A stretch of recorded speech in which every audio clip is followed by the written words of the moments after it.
last week I was really scared. I was trapped between two people having an argument to a point where they're about to throw punches. I was really scared.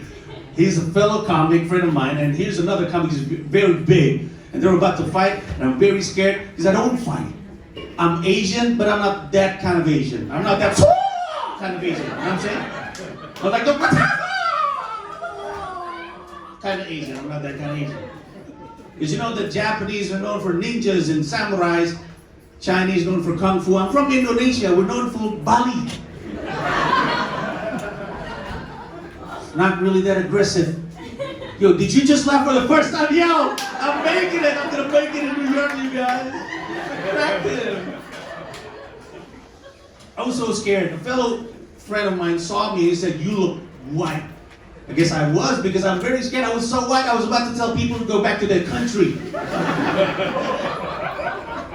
I know you like that, sir. Thank you. Hari ini gue ada job stand up di Westside Comedy Club dan ditemenin sama Dipo. Ini untuk pertama kalinya Dipo nonton Ayah stand up ya? Di Amerika. Di Amerika. Di Indonesia juga pernah, tapi mungkin kamu lupa kali ya? Iya. Jadi ini untuk pertama kalinya Dipo akan nonton gue stand up. Semoga lucu. Selamat datang di .id Weekly Vlog.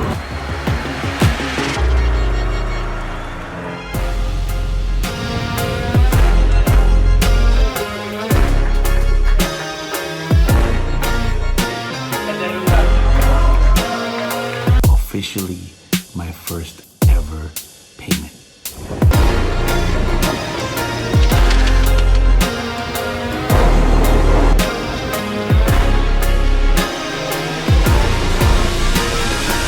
Thank you very much, everybody. Thank you. Give it up for your host.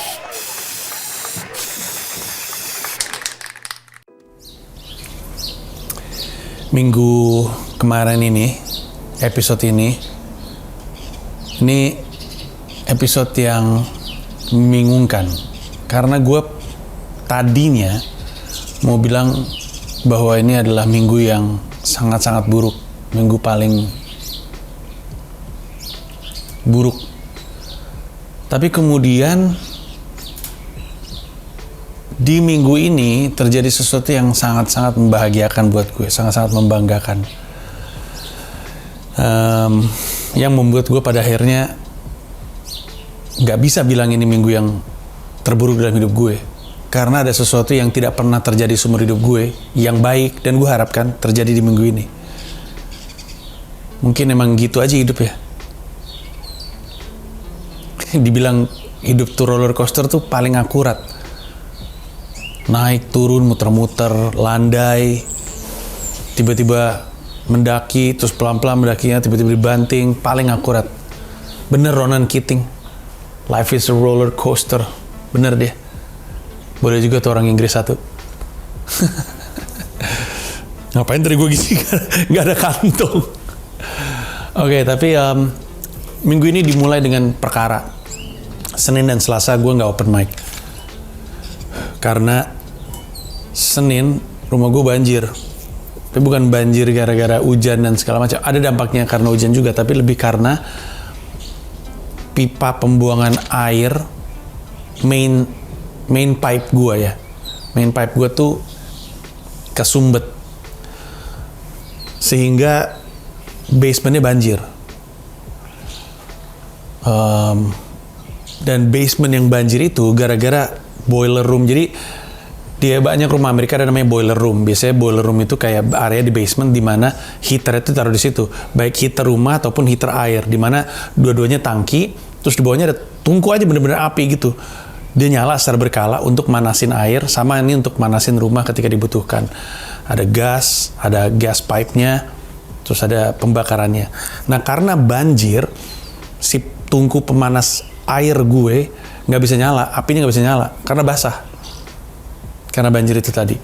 Jadi udah rumahnya di bawah banjir, dan di bawah kan ada mesin cuci ya, anak-anak nyuci jadi susah karena masih banjir. Terus di bawah juga ada kamar mandi. Gue lebih sering pakai kamar mandi bawah karena di atas kamar mandinya dipakai bertiga. Di Poshiramila gitu. Jadi sulit lah, mau ninggalin rumah nggak bisa, rumah lagi berantakan kayak gini. Jadi Senin gue nggak bisa pergi, terus gue minta landlord gue untuk ngirim orang Selasa dia baru datang, dia baru gini sama orang. Orangnya kayak bawa tabung gitu. Terus si salah satu sewerage-nya ya, untuk main pipe-nya tuh kayak ditembakin oksigen gitu, kayak ditembak udara gitu dengan kenceng banget. Terus dia bilang, gila nih tersumbatnya parah banget, 1 tangki habis gitu. Biasanya dia cuma sekali tembak, 2 kali tembak, tapi dia tembaknya berkali-kali sampai 1 tangki segede gini tuh habis semuanya. Terus dia hajar gitu. Terus akhirnya kelar tuh hari Selasa tuh. Hari Selasa kelar, udah selesai. Terus sekitar malam atau sore gue lupa, ada 1 orang berbeda datang lagi untuk ngurusin si water heater gue yang sempat mati itu. Ternyata emang dingin aja dia, jadi mesti dicoba berkali-kali, akhirnya nyala lagi, kemudian aktif lagi. Udah deh tuh, Senin Selasa akhirnya gue tidak open mic. Tapi kuota 5 open mic per minggunya tetap kena. Karena Rabu gue open mic 2 kali. Gue pertama open mic ke Greenwich Village Comedy Club.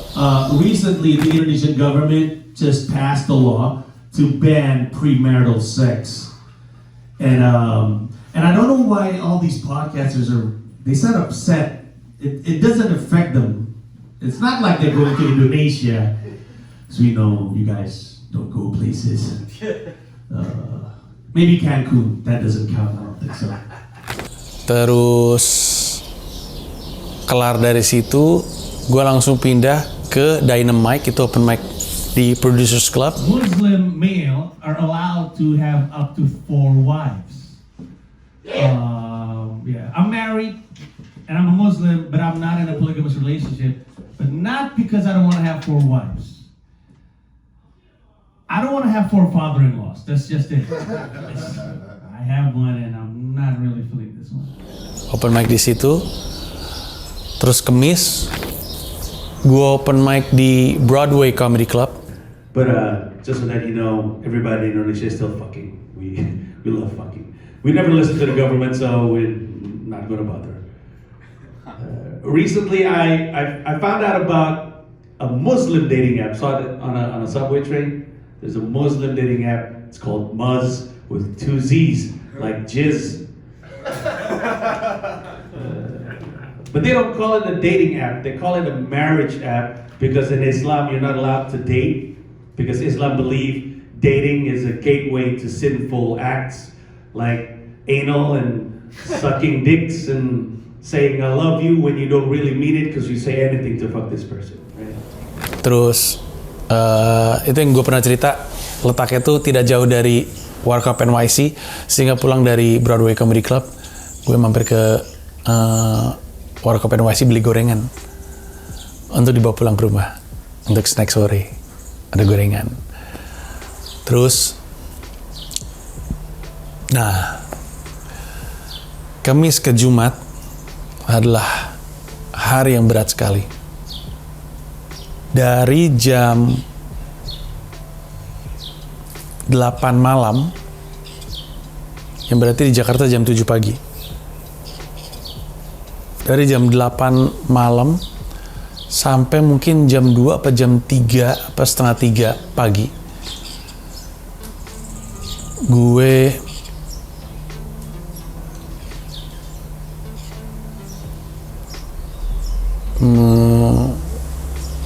nge-PHK, ngelepas berapa? 16 orang.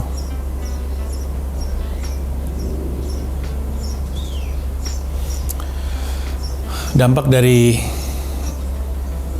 kondisi perusahaan yang gue bahas di Dota di Weekly Vlog minggu lalu apa minggu sebelumnya. Dampak dari kondisi perusahaan yang secara keuangan ini megap-megap gitu adalah gue dan Angga ya, co-CEO berdua harus ngambil keputusan untuk ngelepas banyak orang.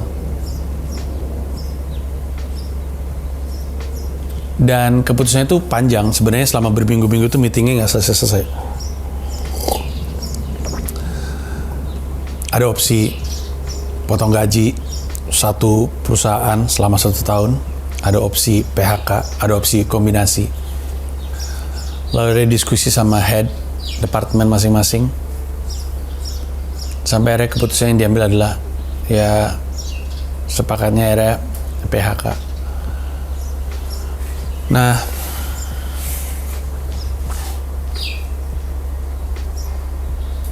respon setiap orang yang dipanggil tuh beda-beda. Orangnya tuh udah dikasih tahu sama headnya masing-masing. Sehingga ketika ketemu sama gue, sama Angga, sama Ica, orang HR gue, itu lebih ke pernyataan resminya dari perusahaan. Nah, responnya beda-beda. Ada yang nangis tentunya. Ada yang nggak nangis tapi kelihatan berkaca-kaca. Ada yang kelihatan tegar dan bahkan menyemangati kami dengan bilang, gue nggak kebayang Mas Panji sama Mas Angga mesti ngelakuin ini berkali-kali. Semangat ya, malah ngasih semangat ke gue. Orangnya habis gue lepas dari perusahaan malah ngasih semangat balik ke gue.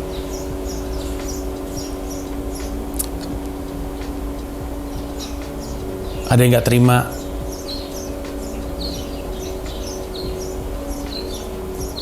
Ada beda-beda lah. Sampai ada yang aneh-aneh responnya juga ada. Tapi biasanya semakin aneh responnya, semakin keras dia berusaha untuk menutup pengalaman gue mah. Aneh banget lah. Aneh banget. Cara ngeresponnya aneh banget. Tapi walaupun orangnya nggak mau mengakui, pengalaman kerja gue dari 2001 mengatakan makin ekstrim cara orang bersikap terhadap sesuatu, makin keras dia berusaha untuk menutupin sesuatu, yang berarti menandakan bahwa dia sedih juga sebenarnya.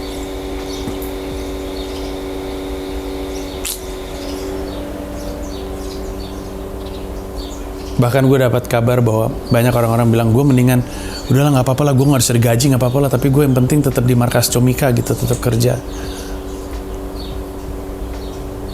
Nggak bisa kayak gitu. Emang lo nggak hidup, emang lo nggak punya tanggung jawab begitu mungkin sama adik lo yang lo sekolahin atau orang tua lo yang butuh duit lo.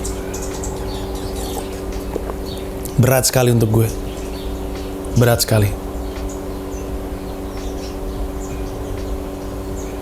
Kami berusaha untuk menyampaikannya semanusiawi mungkin, sebaik mungkin, sehati-hati mungkin. Gue belajar dari perusahaan-perusahaan kayak Microsoft, Google, Facebook, Twitter, Meta maksud gue, Amazon, Netflix. Ketika melakukan PHK massal, gue perhatiin itu semua dan gue tidak mau seperti mereka. Makanya waktu itu ketika Angga bilang bahwa kita mesti bilang sama satu perusahaan, kita lakukan itu di Januari. Januari. Kita bilang kondisi seperti ini supaya sama-sama tahu bahwa kita punya kesempatan untuk mengubah ini bareng-bareng. Kita berjuang sama-sama. Masing-masing punya mission statement, kita ngelakuin sesuatu, kita cari kesempatan terus saja. Tapi kemudian nggak terjadi. Habis itu kami libatkan headnya. Habis itu orangnya diajak ngomong satu persatu.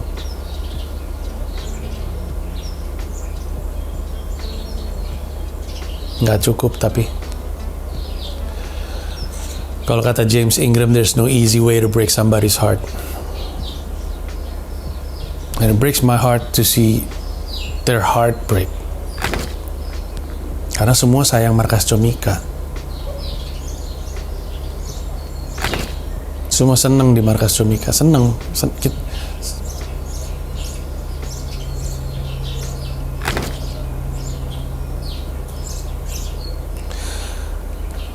Di berita belakangan ini ada CEO-nya Microsoft, siapa Sunshine siapa gitu, dapat surat terbuka dari karyawannya yang ditandatangani oleh ribuan karyawannya.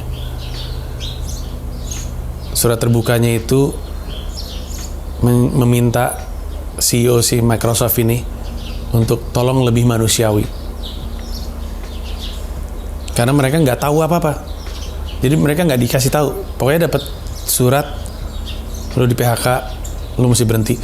Ya tentu kalau skalanya sebesar, kalau yang lu pecat mesti ribuan, gue juga mikir gimana caranya biar efektif dan efisien ya. Tapi mungkin kalau kayak gini-gini emang nggak mesti efektif dan nggak mesti efisien, mesti manusiawi aja.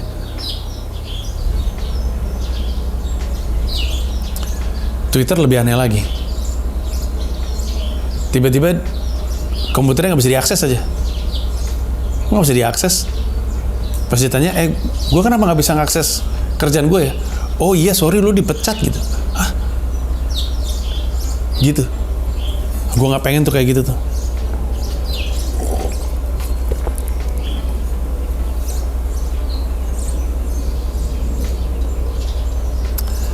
Respon dari orang-orang yang kami lepas itu semuanya menggambarkan satu, bahwa semuanya tuh sayang sama markas Comika. Dan gue nggak tahu apa yang gue lakuin. Mungkin bukan gue yang melakukan, entah apa yang terjadi. Tapi berkah sekali punya orang-orang yang kerja di Comika dan sayang sama Comika. Pengen terus aja di markas Comika. Dan gue sampai ada yang bilang, nanti kalau perusahaannya udah membaik lagi kondisinya, aku boleh ngelamar kesini lagi nggak? Ya boleh dong. Aku boleh main kesini nggak? Boleh, datang kapanpun.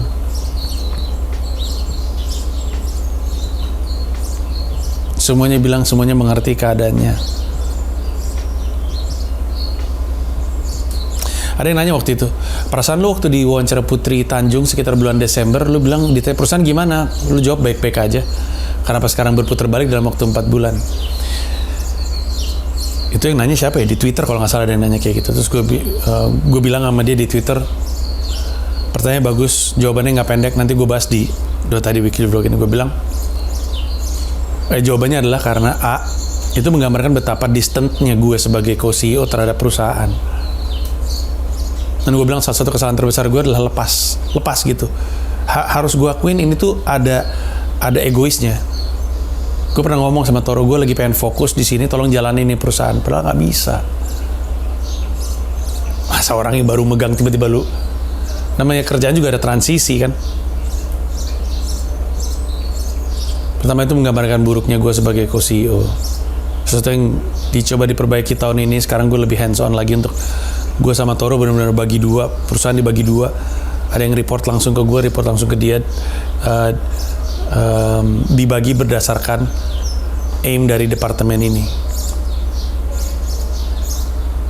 Ada yang high brand impact, ada high revenue impact, terus dibagi dua. Tapi salah satunya juga karena Komodo Monoe Istora itu ngasih dampak sama hasil akhir pembukuannya.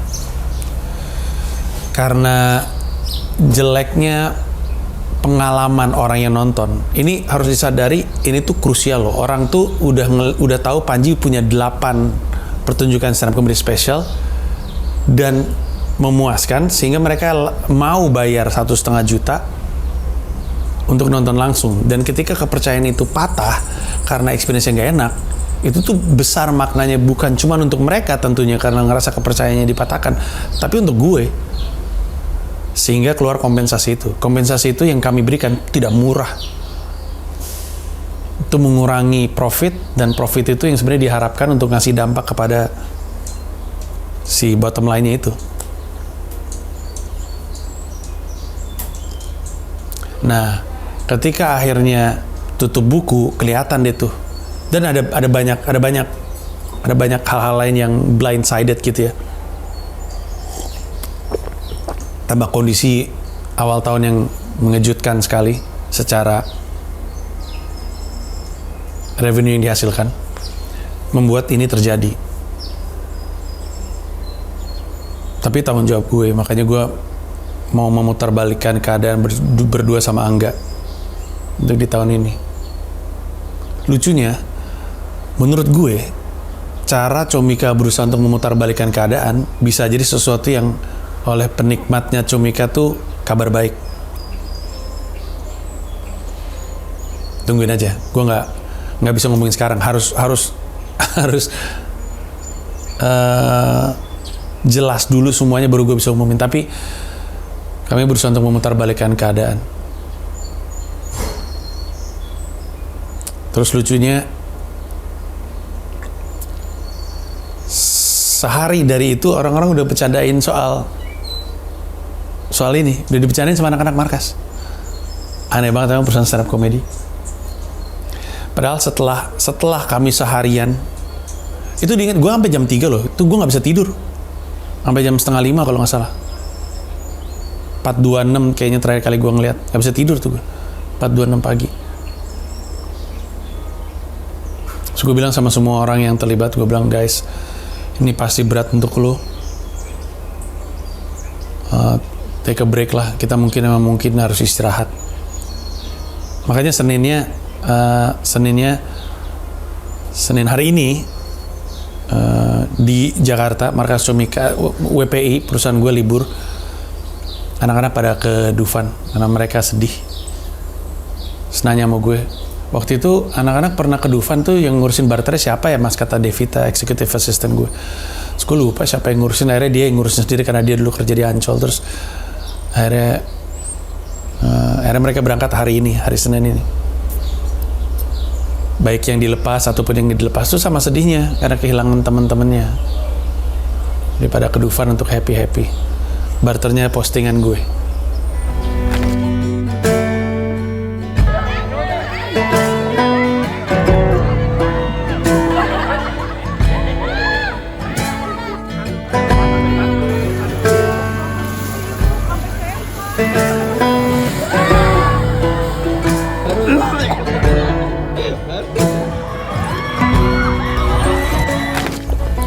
Tapi sehari setelahnya anak-anak udah ngebecandain.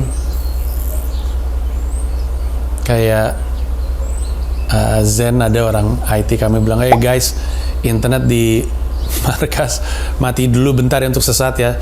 Tapi bukan karena kita lagi krisis keuangan kok. Terus langsung ada yang mention yang dipecat, hey. Gitu.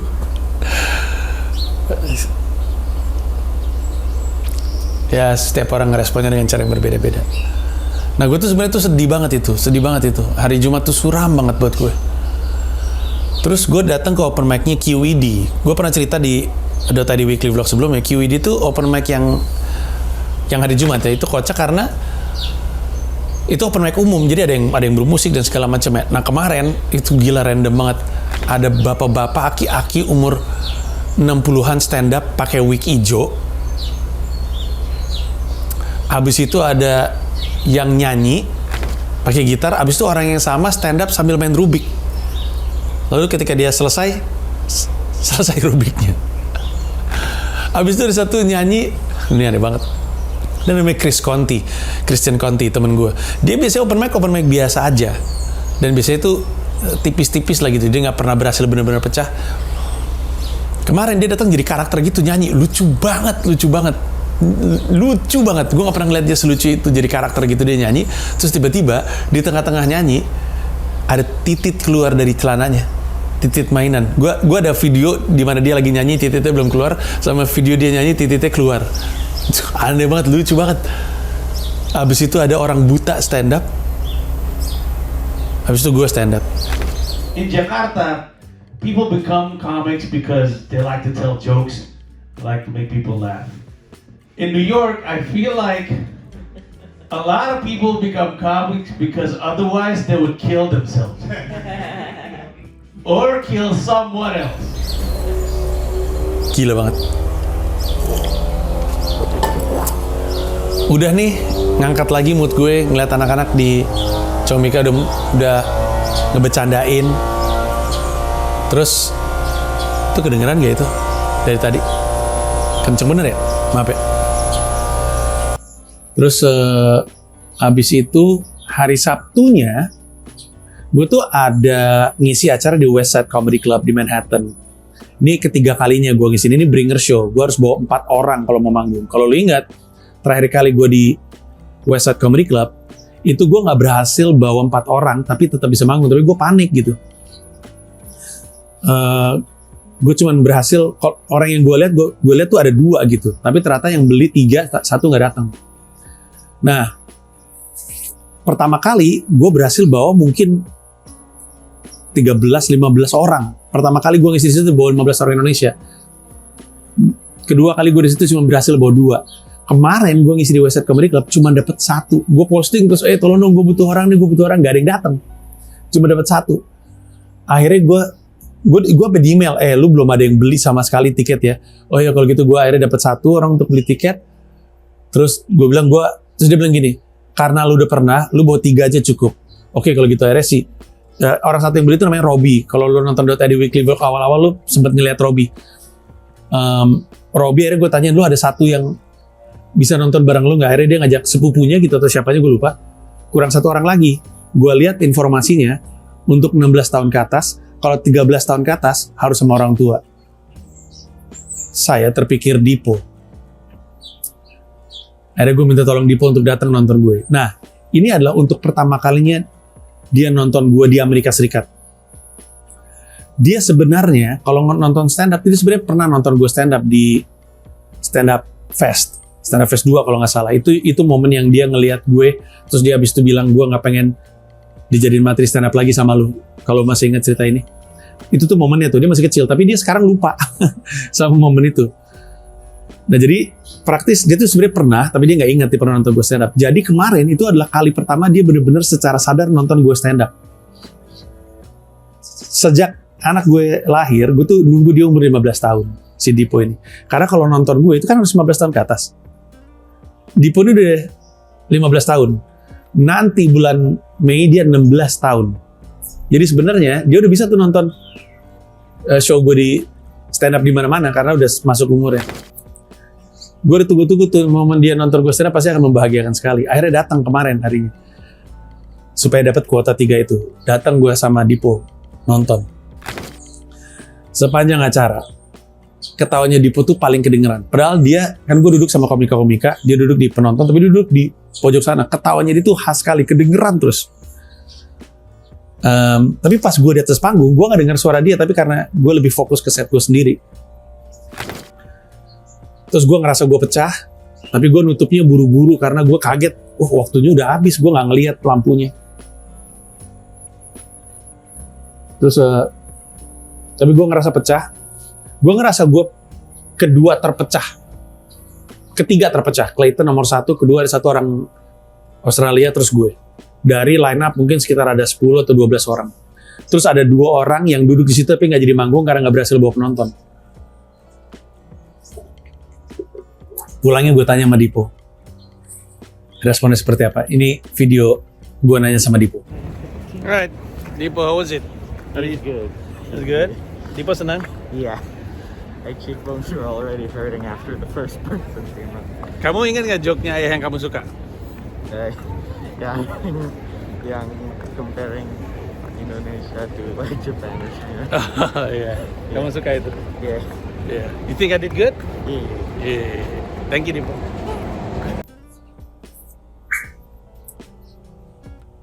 Bahagia sekali. Bahagia sekali. Seumur hidup gue tunggu tuh momen supaya Dipo nonton gue. Ketika dia dewasa. Akhirnya datang momen itu. Nggak seumur hidupnya dia. Akhirnya datang momen itu dan gue bangga sekali bisa anak gue ngelihat gue bikin pecah penonton gitu. Dia ngeliat dia tahu bapaknya pelawak tapi dia baru ngeliat kemarin. Bangga sekali rasanya. Bangga sekali. Apa yang bisa menyamai? Nggak tahu gue. Bangga sekali rasanya. Bahagia sekali. Habis itu hari Minggunya gue ngisi podcast First World Problem. Lucu banget podcastnya. Lu mesti ada orang namanya Mahbud. Dia tuh tech entrepreneur gitulah.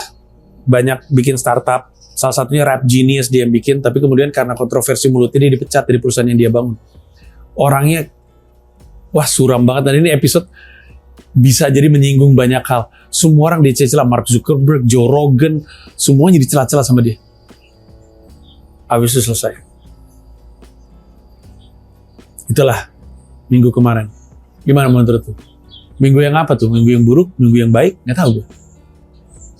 I guess that's just how life is. Anjing bener tuh orang lagi. Itu kayaknya alat ngebersihin ini daun yang gugur tuh. Kali, nggak tahu deh gue. Pokoknya ada kompresornya deh. kalau lu denger. Itu aja dari gue, makasih banyak. Mau ngingetin aja bahwa serial dokumenter Komodo Menoi udah bisa lu beli di comika.id. 10 episode dari 10 kota kecuali Jakarta. Itu bukan 7x7, wawancara 7 orang itu nanti akan rilis. Ini tur dokumenternya aja. 200.000 untuk 10 episode, berarti sebenarnya satu episode tuh 20.000 harganya. Episode durasinya 10-15 menitan. Silakan dibeli. Dan digital download Komodo Menoi udah gue umumkan akan rilis dengan harga Rp300.000 di bulan April. Tanggalnya nanti tungguin aja. Ya, itu informasi dari gue. Terima kasih banyak. Terima kasih atas doanya, dukungannya. Kalau lu suka dengan Comika dan gak sabar untuk nunggu gebrakan apa yang Comika akan berikan, tungguin aja. I think you're going to love this one. And maybe you can help us turn this thing around. Oke? Terima kasih banyak. Thank you. Bye-bye.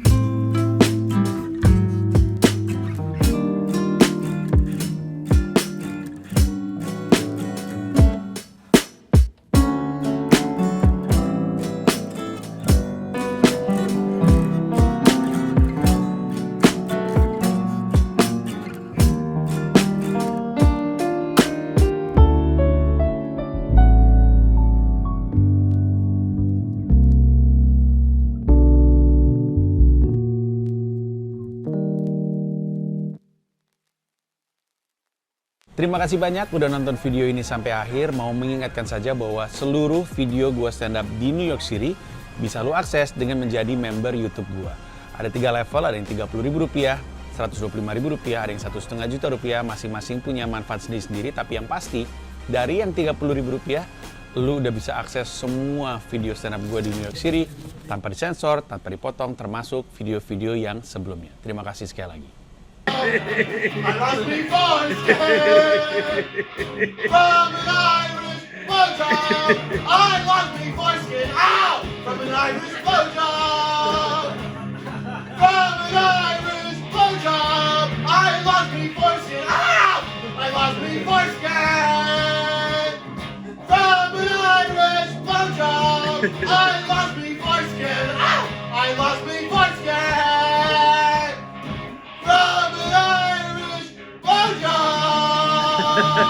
Please call the doctor. I need a lot of pain. John Jack, 30 Scottish Guys, please sit here for your host. Thank you so much. Thank you.